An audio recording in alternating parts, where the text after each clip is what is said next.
Welcome to Resource-Based Predecessor and Parallel Schools of Thought to Big History, and thank you for coming despite the odd title of this talk. Disclaimer: I am not currently involved with any of the organizations discussed, unless expressly noted.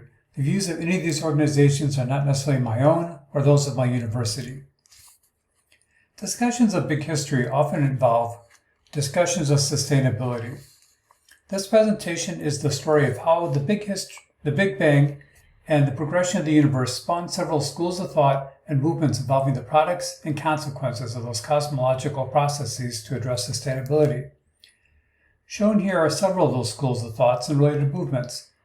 They will be discussed in this presentation. But first, let's briefly review two generally accepted laws of thermodynamics. The first law states that the energy is conserved over time. The second law of thermodynamics states that the entropy of a closed system cannot decrease over time. So far, so good. However, let's get some debatable thermodynamics. This is the part where gaining consensus is like herding cats. I'm one of those cats. There are probably several dozen of us. We each have our own extension of the second law of thermodynamics, and we each have our own names for those extended laws. Shown are some of the laws that are most relevant to my work. Any names I've left out are not intended to lessen the contribution of those others.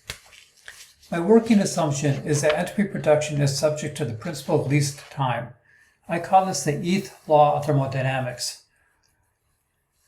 Although I've produced experimental evidence that supports this law, I do not claim to have proved it.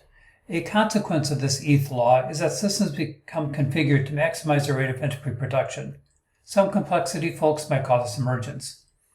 Arguably, none of this is really new, but is merely the application of variational principles of the second law of thermodynamics. Nevertheless, that hasn't stopped most of us from saying it in our own ways and with our own labels. In this famous graphic of the history of the universe, we see two trends. First is that the universe expands. Given the principle of conservation of energy, this means that the mean energy per unit volume decreases, so that the mean temperature of the universe is decreasing. The great expanses of space have cooled down tremendously. The second trait is that the structure is increasing. Matter is clumping up into planets, stars, and galaxies. Once again, some complexity folks might call this emergence. These two trends set the stage for the rest of our story. These two trends play out against each other in our own solar system. The sun emits high-energy photons to the Earth. This warms up the Earth, that then emits lower-energy photons back into the coolness of space. Yet some of these photons get trapped by plants. The organic matter of some of those plants, and the animals that eat them, in turn get trapped into geologic formations that become coal and petroleum. Human civilization advanced into the industrial age in the 1700s, and this trend accelerated into the 20th century. Society became dependent upon the use of fossil fuels to power food production, industrial processes, and transportation. As humans reflected upon the importance and implication of fossil fuels, movements began to form to utilize energy sources in a more rational, equitable, efficient, and sustainable manner. The first step was mathematical geology, identifying patterns of geologic resource use and consumption. The geologist Donnel Foster Hewett was a pioneer in this field. Hewett demonstrated that regional reserves of metals were exhaustible and that their extraction follows a rise and fall pattern. Geologist M. King Hubbert expanded upon the work of Hewett. Hubbert taught at university and also performed research for the Shell Oil Company. Hubbert applied Hewett's methodology to develop the idea of peak oil, that eventually reserves of petroleum would be exhausted. Meanwhile, by the end of the 19th century, a pattern of boom and bust economic cycles had become apparent and was wreaking havoc upon the lives of industrial workers. These downturns were causing tremendous misery for many workers. Soon after World War I, activist and engineer Howard Scott organized a group of various experts called the Technical Alliance to study how to meet these challenges and apply modern industrial science to the economic governance of North America. Although Scott's beginnings are subject to debate, sources suggest they had modest amounts of both technical and managerial professional experience. He thought about the big issues and organized a group of technical and management leaders to figure out a way to overcome the cyclical patterns of economic booms and busts that had a very devastating effect upon society, especially its most vulnerable. Although Scott was not the only person to study this issue, he certainly did so with striking style. As the Great Depression began in full swing in the early 1930s, the Technical Alliance became ensconced at Columbia University and performed a comprehensive study of North American industry and resources. Geologist M. King Hubbert joined Scott's research group.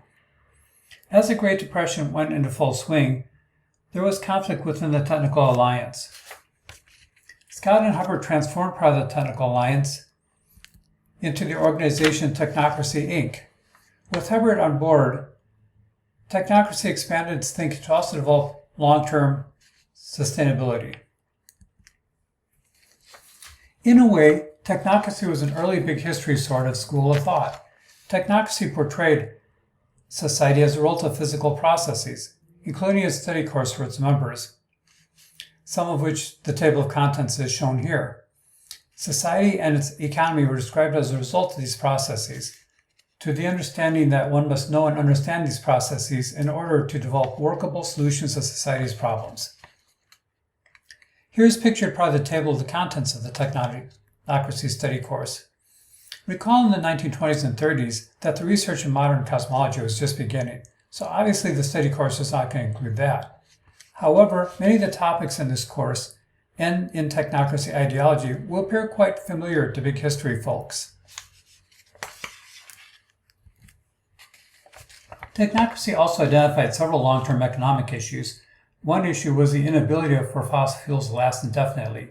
A second issue was that of improving technology and automation, causing industrial unemployment to peak and potentially fall off dramatically, creating a downward economic spiral of unemployed workers who can no longer spend, resulting in further layoffs and even less spending power, as shown in part of this plot. By the way, these calculations and graphs were created before the advent of computers that led to the work of Forrester and system dynamics. As a solution, Technocracy proposed the following production and distribution system. Scott's group came up with a design to operate North American society using management by technicians and using energy as universal measuring stick for economic and productive activity. The premise was that the consumption of North American economy would be limited to the amount of energy that could sustainably be produced. For those into technical details, the term energy here is used to refer to something called exergy. Since it was recognized that fossil fuels are exhaustible and will need to be replaced by renewable energy, a great increase in hydropower was envisioned. The amount of available energy would be divided up on a per capita basis. Each person would receive energy certificates that could be spent like money. There would be economical equality. Questions of whether individuals could own private property wasn't a major matter for Technocracy, but it does appear that the means of production would not be owned by individuals. Technocracy's primary goal was for production to be as non-oscillatory, maintained at a high level to provide a high standard of living, and maintain an equitable and sustainable society. Technocracy Inc. had several ebbs and flows as an organization. After the initial breakup of Technocracy Inc., after the initial breakup of the Technocracy Alliance,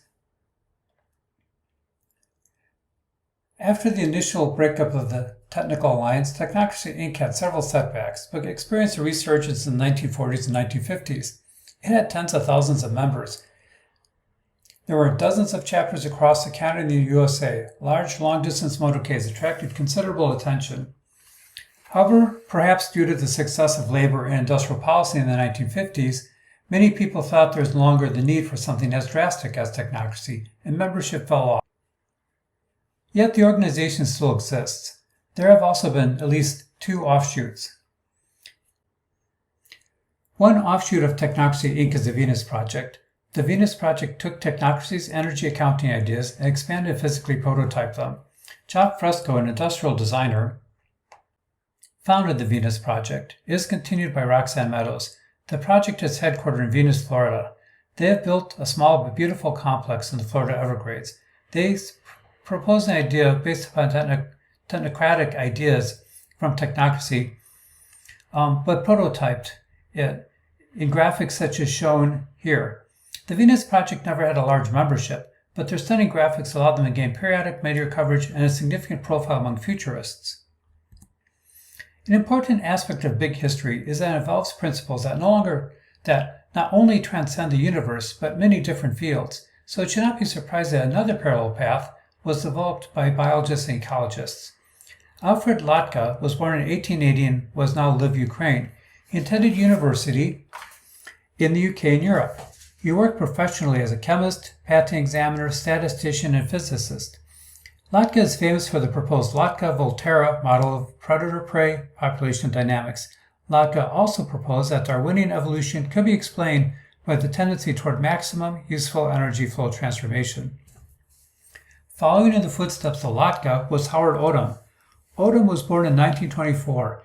He was educated as a geologist and worked professionally as an ecologist.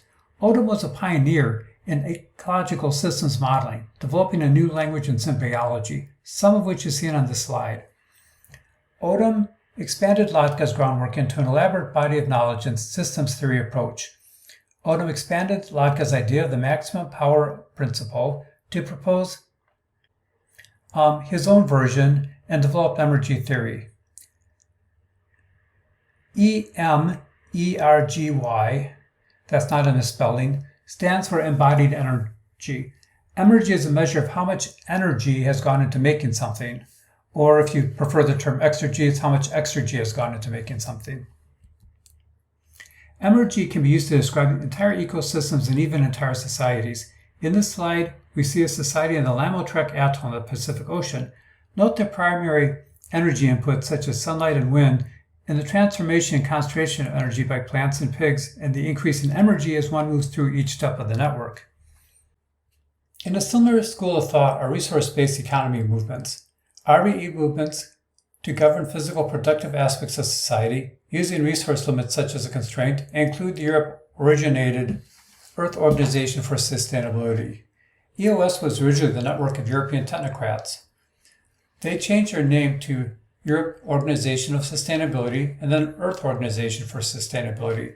They adopted Technocracy's concepts of exergy accounting, technological governance production, but articulated democratic governance for other social aspects.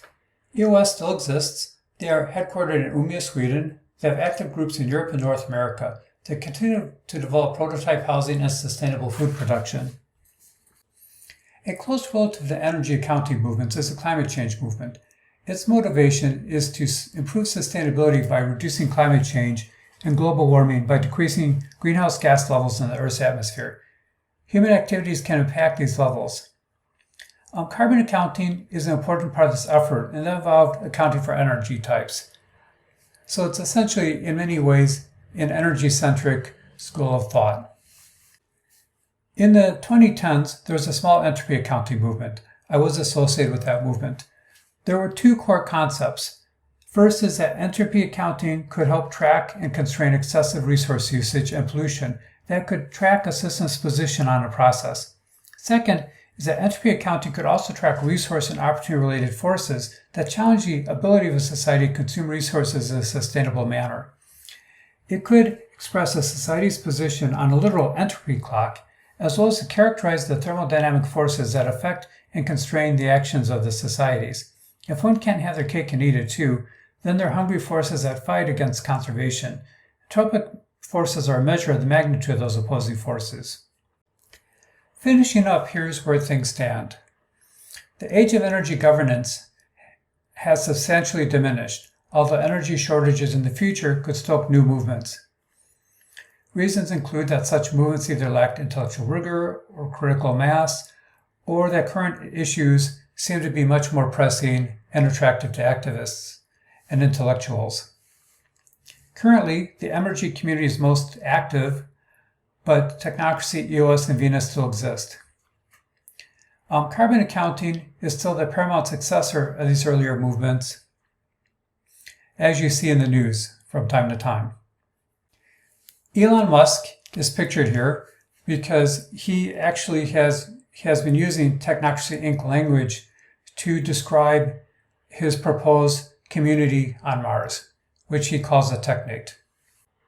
please feel free to contact me. My information is shown here.